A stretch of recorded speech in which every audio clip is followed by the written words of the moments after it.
Hi guys, welcome back to Girls Expert. இந்த வீடியோல நம்ம பாத்தீங்கன்னா ஒரு ரீப்ளேஸ்மெண்ட் பத்தி தான் ஷேர் பண்ண போறோம். என்னப்பா இது ரீப்ளேஸ்மெண்ட் சீரியலே வரப்போகுது அப்படின்னு சொல்லிட்டு நீங்க கேட்பீங்க. பட் இந்த ரீப்ளேஸ்மெண்ட் எல்லாருமே வெயிட் பண்ணிட்டு இருந்த ஒரு ரீப்ளேஸ்மெண்ட் தான். அதாவது அந்த சீரியல்ல ஆக்ட் பண்ண ஐஸ்வர்யாவை ரீப்ளேஸ்மெண்ட் பண்ணி நியூ ஐஸ்வர்யாவை என்ட்ரி கொடுத்துருக்காங்க. ஸோ அவங்களோட நேம் அப்படின்னு பார்க்கும்போது ஜனனி. ஸோ ஜனனியை ரீப்ளேஸ்மெண்ட் பண்ணிட்டாங்க அப்படின்னு சொல்லிட்டு நீங்க சொல்லலாம். இவங்களோட ரீப்ளேஸ்மெண்ட்டும் சீரியல். ஸோ இவங்களோட சீரியல் வந்து கண்டிப்பா வந்து இம்பார்ட்டன்ட் தான். நெக்ஸ்ட் என்ன அப்படின்னு சொல்லிட்டு கேட்கும்போது ஆல்ரெடி நான் ஒரு அப்டேட்டை ஷேர் பண்ணியிருப்பேன். அந்த சீரியல் ஆக்ட் பண்ண விஷாலாட்சி மேம் அஃபிஷியலாக ஒரு வீடியோ ஷேர் பண்ணியிருந்தாங்க. நான் இந்த சீசன் 2ல கிடையாது அப்படின்னு சொல்லிட்டு. பட் அவங்க இப்போ ஒரு ஷாக்கிங் கொடுத்துருக்காங்க. நான் சொன்னதை நம்பிட்டீங்களா, அது வெரி ஃப்ராங்க் ஃபன் தான் அப்படின்னு சொல்லிட்டு கொடுத்துருக்காங்க.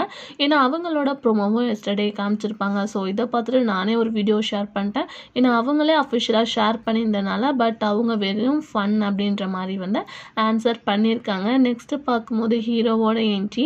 ஸோ எப்போ வரும்னு வெயிட் பண்ணிட்டு இருந்தோம். ஃபைனலாக ஹீரோவோட என்ட்ரியும் வந்தாச்சு. ஆன் த வேல 7 days வந்து ரிலீஸ் பண்ண போகிறாங்க. அது மட்டும் இல்லாமல் 7 days கண்டினியூவாக மல்லி அண்டு ரஞ்சினியும் வந்து டெலிகாஸ்ட் பண்ண போகிறாங்க. ரஞ்சினி வந்து 10 PM ஃபிக்ஸ் பண்ணியிருக்காங்க. 10:30க்கு வந்த மல்லி. ஸோ போக போக டிலே ஆகி போயிட்டுருக்கு. ஸோ இந்த 3 சீரியல்ஸும் 7 days ரிலீஸ் பண்ண போகிறாங்க. ஸோ வெயிட் பண்ணி பார்க்கலாம் டிஆர் ரேட்டிங்ஸ்லாம் எப்படி இருக்குன்னு. நீங்கள் எது சீசன் 2க்கு வெயிட் பண்ணுறீங்களா அப்படின்னா கமெண்ட்